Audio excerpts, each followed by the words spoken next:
नमस्कार। प्रस्तुत है आज का चिंतन। युग परिवर्तन का अर्थ है आमूल चूल परिवर्तन। छोटे मोटे सुधारों और सामान्य परिवर्तनों से जब बात न बने तो पूरे युग का ही बदलाव जरूरी हो जाता है। पिछले दिनों छिटपुट सुधारों का सिलसिला काफ़ी चलता रहा है। साम्यवादी आंदोलन ने अपने शुरुआती दौर में यह घोषणा बहुत ज़ोरों से की थी कि संसार की समस्त कठिनाइयों को हम मिटा देंगे। उनका कहना था कि सारी परेशानियों की जड़ धन की कमी है। धन बढ़ेगा तो सारी कठिनाइयाँ भी स्वतः समाप्त हो जाएंगी। इसके लिए अधिक उत्पादन पर जितना ध्यान दिया जाना चाहिए था उतना नहीं दिया गया, वरन धनिकों को गरीबी का कारण ठहराकर वर्ग संघर्ष खड़ा कर दिया गया। इस वर्ग संघर्ष ने दुनिया में जो मार काट मचाई, खून खराबियां, अशांति फैलाई, वह जग विदित है। पूंजीवादी क्षेत्रों में भी दुनिया की परेशानियों कठिनाइयों के निवारण के लिए प्रयत्न कम नहीं किए गए। विज्ञान और वैज्ञानिकों ने इस निमित्त न केवल अनेकानेक आविष्कार किए बल्कि वैभव और समृद्धि के लिए ढेरों नए आधार भी निर्मित किए। इसमें सफलता भी कम नहीं मिली। पूर्वजों की तुलना में अपनी पीढ़ी कहीं अधिक समृद्ध है। सुविधा साधनों की दृष्टि से इस समय की पीढ़ी के लोग इतने सौभाग्यशाली हैं जितने सृष्टि के आरंभ से लेकर अपनी शताब्दी के मध्यकाल में कभी नहीं रहे। यह बात अलग है कि इन सुविधा साधनों के संचय की ललक और उपभोग की लिप्सा की वजह से गरीबी अभी तक दूर नहीं हुई। बढ़ते हुए मनोरोग और अपराध यह बताते हैं कि बढ़ा हुआ वैभव भी व्यक्ति को सुखी और समुन्नत बनाने में कुछ अधिक कारगर सिद्ध नहीं हो पा रहा है। हाँ, इस वैभव को अनुदिन बढ़ाने में प्रकृति संपदाओं का दोहन एवं प्रकृति से जो अनुचित छेड़छाड़ की गई है उससे पर्यावरण को खतरा जरूर पैदा हो गया है। पारिवारिक स्नेह, सौजन्य, सहयोग, सौहार्द घटते घटते समाप्ति के बिंदु तक जा पहुंचा है।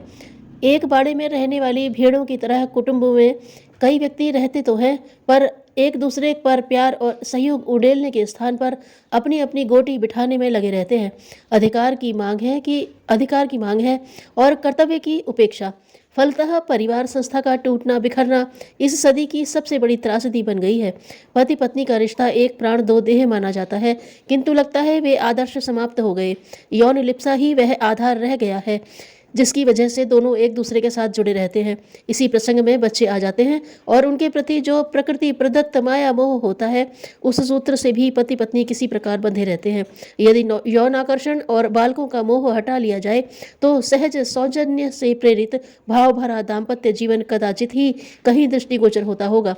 गृहस्थ जीवन का भावनात्मक आनंद उच्च स्तरीय होता है। इसकी अनुभूति ही नहीं, कल्पना भी वर्तमान युग के लोगों के हाथ से छिनती जा रही है। यही हाल समाज का है। समाज व्यवस्था का ढांचा ऊपर से तो किसी प्रकार कागज के बने विशालकाय पुतले की तरह खड़ा है, पर उसके भीतर खोखलेपन के अतिरिक्त और कुछ शेष नहीं। संबंधियों के बीच किस प्रकार बुनने उधेड़ने की दुर्भी संधियां चलती हैं उसे विवाह शादियों में होने वाले लेन देन को देखकर भली प्रकार समझा जा सकता है। भ्रष्टाचार, नशेबाजी, फैशन परस्ती, विलासिता, धूर्तता, उच्छृंखलता जैसे प्रचलन सभ्यता के अंग बन चुके हैं।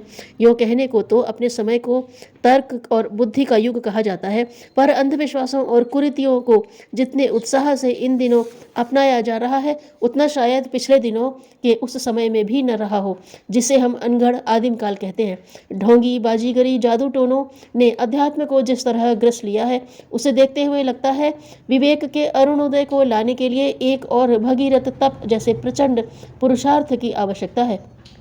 सामूहिक जीवन में शासन तंत्र की प्रधानता है, पर अब तो सरकारें आया राम गया राम हो गई हैं। राजनीतिक अस्थिरता के इस युग में शासन प्रमुख का सारा समय अपनी ही स्थिरता और कुशलता की चिंता करते बीतता है। वह राष्ट्र की चिंता कब करे? जहां सरकारें स्थिर हैं भी तो वे अपने संकीर्ण स्वार्थों की पूर्ति के लिए दूसरे देशों के प्रति जो रवैया अपनाती हैं उससे शोषण, आधिपत्य, विग्रह और युद्ध का कुचक्र ही गतिशील होता है। इन दिनों एक समस्या सुलझाते सुलझाते 10 नई समस्याएं आ खड़ी होती हैं। वर्तमान की विभीषिकाओं को परास्त करना इतना आसान नहीं है। 1 गज जोड़ने के साथ साथ 10 गज टूटने का क्रम चल रहा है। ऐसी दशा में समाधान एक ही है, युग परिवर्तन।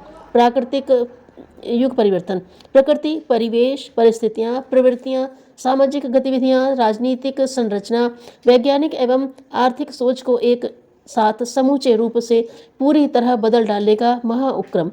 हालांकि यह कार्य सरल नहीं है और न ही मानवीय पुरुषार्थ से संभव, परंतु जब मनुष्य का बाहुबल थक जाता है और पतन एवं विनाश की आशंका बलवती हो जाती है, तो प्रवाह उलटने का कार्य दैवी चेतना स्वयं करती है और एक बार फिर से मानव की अंतः प्रकृति, बाह्य परिस्थितियों, सामाजिक, राजनीतिक एवं आर्थिक संरचनाओं का नए सिरे से निर्माण होता है। प्रकृति एवं पर्यावरण भगवान की भावी संकल्पनाओं के अनुसार स्वयं को तैयार करते हैं। समूची सृष्टि के साथ युग परिवर्तन का मोहक राग छिड़ जाता है, जिसके हर स्वर, लय एवं ताल में उज्जवल भविष्य की गूंज होती है। वर्तमान क्षणों में इसी गूंज को स्वयं में, प्रकृति एवं परिवेश में, जीवन के प्रत्येक क्षण में तीव्र से तीव्रतर होते हुए अनुभव किया जा सकता है। यही गूंज आज चारों ओर हर कहीं ध्वनित है। युग परिवर्तनकारी ही युग की नियति है, मानव की भवितव्यता है। चित्त की शुद्धि न होने तक भगवान की उपलब्धि नहीं हो सकती। धन्यवाद।